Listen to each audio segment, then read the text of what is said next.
नमस्कार मंडळी, मी सिद्धेश सावंत तुमचा सगळ्यांचा परत एकदा तुमच्या आवडीच्या यूट्यूब चॅनलमध्ये स्वागत करतोय, ज्याचं नाव असा कोकण भूमी. पावसाळा सुरुवात होऊच्या आधी पावसात लागणाऱ्या वेगवेगळ्या गोष्टींची शेतकरी तयारी करून ठेवता. हे काच बेगमी असा म्हणतात. यामध्ये लाकडा भरणे, गवात भरणे, तसेच आजूबाजूचो पतेरो भरून कोपरे जाळणे यांसारख्या गोष्टींचा समावेश होता.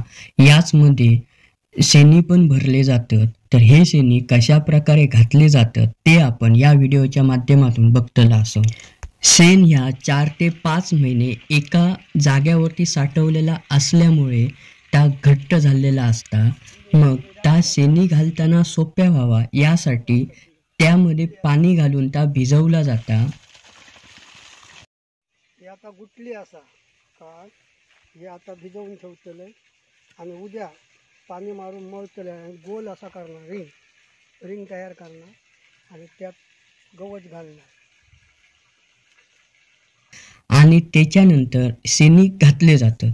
हे शेणी घालताना त्यामध्ये भुसकाट किंवा कराड ह्याचा वापर केला जाता आणि त्याच्यानंतर शेणी घातले जातात.